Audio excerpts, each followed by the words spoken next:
संहिता 86 का 15 और 16। परंतु प्रभु तू दयालु और अनुग्रहकारी परमेश्वर है, तू विलंब से क्रोध करने वाला और अति करुणामय है। आमीन। शुरू में हमने क्या पढ़ा यीशु मसीह के बारे में कि उसने क्या किया, तरस खाया। 12 वर्ष से लो बहने वाली स्त्री पे तरस खाया, याईर की बेटी को जिंदा किया, याईर पे तरस खाया ना, और उसने 38 वर्ष का जो व्यक्ति था उस पर तरस खाया। उसने जहाँ जाए कोड़ी पे तरस खाया, बीमार पर तरस खाया, जो वह विचारने आई लोग लेकर गया उस पे तरस खाया। तरस से भरा हुआ तरस खाता था और लोगों को शिफा बख्श दिया करता था। जितने भी बीमार उसके समीप आते थे वो सब चंगे हो जाया करते थे। उसी यीशु मसीह के विषय में भजन संहिता 86 को जो हम लोग पढ़ रहे हैं, 86 का 15 और 16। परंतु प्रभु तू दयालु और अनुग्रहकारी परमेश्वर है, तू विलंब से क्रोध करने वाला और अति करुणामय है। आमीन। हालेलुया। क्रोध से, ठीक है, इसको थोड़ा समझ लीजिएगा, आखिरी में पहुंच गए। तो विलंब से क्रोध करने वाला और अति करुणामय है। विलंब क्या होता, देर से, ठीक है ना। कल मैं एक रील देख रहा था और रील वो थी प्रभु की, जैसे कि हमारे लोगों को सताया जा रहा है, तो जो एक ज्योति शर्मा करके सता रही है, तो आजकल वो फंसी हुई है ना। तो किसी ने बोल रखा उसमें कि देखो प्रभु के यहाँ देर है लेकिन अंधेर नहीं है। तो ये कहानी जो है ध्यान से समझिएगा कि उसके यहाँ देर है अंधेर नहीं है। पहले सुनते थे ये कहीं और होता होगा, मसीह यीशु में ये बात लागू नहीं होती है कि उसके यहाँ देर है देर नहीं। हाँ, जैसे कि कई बार हम देखते हैं कि कुछ दिक्कत चल रही है, कुछ परेशानी चल रही है, इसके कारण दो हो सकती हैं। एक तो परमेश्वर हमें कुछ सिखाना चाह रहा है, या फिर परमेश्वर कुछ हमें और बढ़ा करके लेकर के जाना चाह रहा है। हालेलुया। वो हमको सिखाना चाह रहा है, ठीक है ना। क्योंकि जब अय्यूब की परीक्षा आई, आप सुनेंगे कि यार वो तो बहुत ईमानदार था, बहुत सच्चा था। परमेश्वर खुदा आसमान से पूछता है, पूरे संसार में उसका एक नाम लेता है, क्या तूने मेरे बेटे अय्यूब को देखा, इतना ईमानदार व्यक्ति के साथ इतनी प्रॉब्लम। तो इसका मतलब कुछ और परमेश्वर साबित करना चाह रहा था। जब हम इम्तिहान की बात करते ना कि इम्तिहान हुआ था और उसको 2 गुना लौटाया गया, तो एक ही नाम बताते, क्या नाम है वो, अय्यूब के विषय बताते हैं। हालेलुया, ठीक है। तो क्या वो एक अलग बात हो गई, वरना यहाँ क्या है, ये बिल्कुल मत कहिएगा कि उसके यहाँ देर है देर नहीं, उसके यहाँ कोई देर नहीं है। हम गाते हैं खटखटाओ खोलेगा स्वर्ग की आशीष पाओ तुम उससे अभी, ये गाते हैं ना, ठीक है ना। छुटकारा देने वाला, क्षमा देने वाला 38 वर्ष का व्यक्ति जो कुंड के किनारे पड़ा हुआ था, कोई बात नहीं, 2 बातें की गई, क्या तू चंगा होना चाहता तो फिर उठ अपनी खाट उठा। तो वो देर वो नहीं थी, देर पता कहाँ होती है, उसका फोकस तो कुंड पे था, उसका फोकस तो सरदूत पे था, उसका फोकस तो पानी पे था, उसका फोकस तो ये था कि काश मुझे भी कोई उठाए और उस कुंड में डाल दे ताकि मैं शिफा पा सकूं। उस पर नहीं था, उस यहोवा पर। क्या मैं, दाऊद कहता है कि क्या मैं अपनी आंखें पर्वत की ओर लगाऊंगा, क्या मैं अपनी आंखें पर्वत की ओर लगाऊंगा, क्यों, मैं, क्या मतलब है, सहायता कहाँ से मिलती है, यहोवा की ओर से। जब यहोवा की ओर से सहायता मिलती है, ये डॉक्टर ठीक करेगा, दवाई ठीक करेगी, ये रिश्तेदार काम आएगा, इसका लोन मिलेगा, ये एक्सपर्ट मेरे साथ होगा, ये नौकरी लगी तभी कुछ होगा, नहीं ऐसा कुछ नहीं है।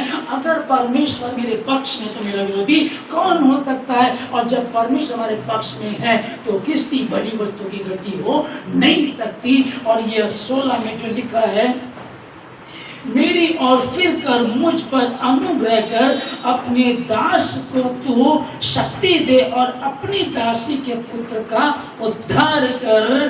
परंतु प्रभु तू दयालु और अनुग्रहकारी परमेश्वर है। आमीन। हालेलुया। वो दयालु परमेश्वर है। आज मैं आप लोगों को फिर बताना चाहता हूँ कि आप मसीह को मानने वाले लोग हैं और आप जानते हैं हमारा पिता दयालु है।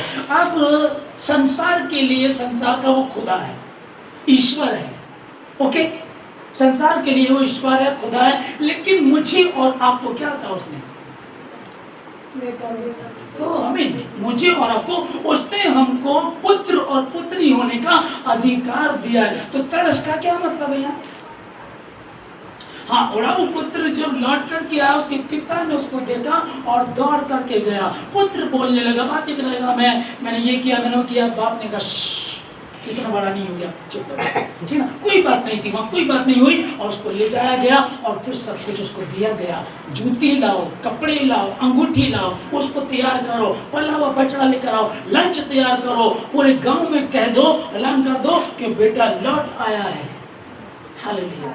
वो ले लेता है, वो वापस ना, क्योंकि वो आप भी निर्बलता से घिरा हुआ है। हमारा महायाजक ऐसा नहीं है जो हमारी निर्बलताओं में हमारे साथों की ना हो सके, क्योंकि वो परखा तो गया हमारे समान, पर वो निष्पाप निकला, और निष्पाप निकला इसीलिए वो उद्धार मेरा है, वो दया मेरी है, वो अनुग्रह मेरा है, क्योंकि उसने कहा था और उसे कोई निकाल नहीं सकता।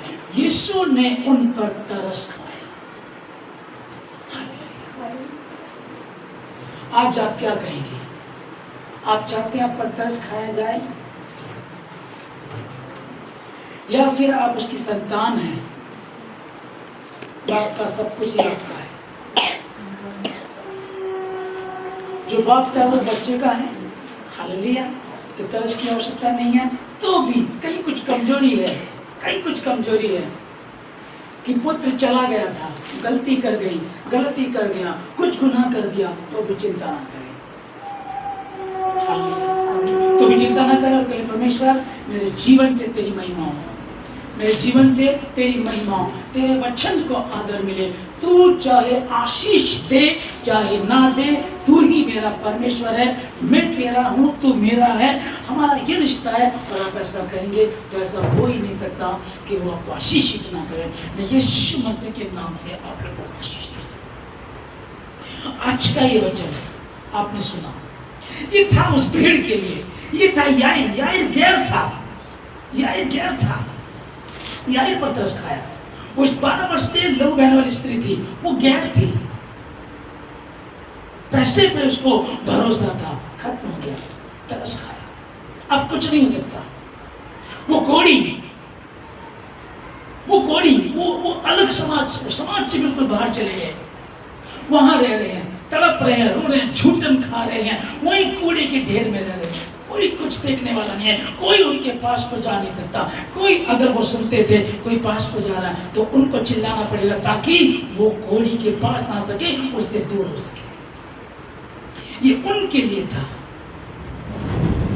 और यदि ऐसा भी लगता है तो कहें प्रभु मैं तेरी बेटी हूं, मैं तेरा बेटा हूं, परमेश्वर मुझे छू धो शुद्ध कर, मेरे जीवन से अपनी महिमा के लिए मेरे जीवन में नया कर। खुदावन तू गैरों पर तरस खाता है, तूने दुनिया पर तरस खाया, दुनिया से प्रेम किया, पर मैं तो तेरा बेटा हूँ, मैं तो तेरी बेटी हूँ। प्रभु मुझे छू, मुझे शुद्ध कर परमेश्वर, मेरे जीवन से अपनी महिमा को ले, मेरे जीवन में नया काम कर। मैं घटूं आप बढ़े, आपकी इच्छा जैसे आसमान में पूरी जमीन पर प्रभु मेरे जीवन से जाए।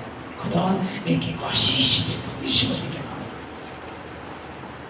आज के बाद प्रभु जी वो तरस जो आप खाते थे, अब ये अपने पड़ोसियों के लिए तरस खाएं, अपने दोस्तों के पर तरस खाएं, अपने रिश्तेदार पर तरस खाएं, जो कमजोर है, ना समझ है, भटके हुए, शैतान ने उनको भटकाया हुआ है, वो अंधकार में चले जा रहे हैं, उनके लिए प्रार्थना करें, उन पर तरस खाकर प्रार्थना करें, ताकि परमेश्वर आज के बाद इन सबों की, इन ईमानदार मसीहियों की प्रार्थना के द्वारा उन लोगों का उद्धार हो सके, वो लोग आशीष पा सके। जितने भवन के आसपास सुनते हैं, जितने ऑनलाइन सुन रहे हैं, मैं कहना चाहता हूँ आप अपने लिए नहीं, अपने लोगों के लिए प्रार्थना करना शुरू करें, गैरों के लिए प्रार्थना करना शुरू करें, ताकि परमेश्वर तेरे मन को देखे और तुझे वैसे आशीष दे जैसे उसने कहा है।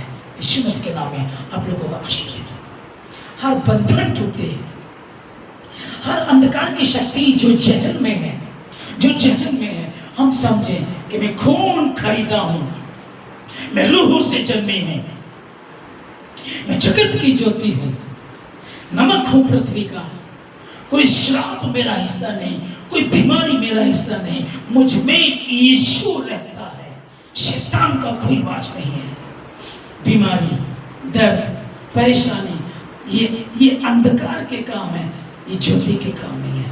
आज के बाद यीशु मसीह के नाम में अब से कोई अंधकार ना होगा, परंतु जिन लेकिन जिनमें अंधकार होगा आप उनके लिए प्रार्थना करेंगे, उनका भी अंधकार आपकी प्रार्थना के द्वारा जाएगा। यीशु मसीह के नाम से मैं प्रभु को आशीष देते हैं। Thank you Jesus. धन्यवाद देते हैं, सारी बातों के धन्यवाद के साथ प्रार्थना यीशु मसीह के नाम से मांगते हैं। आमीन।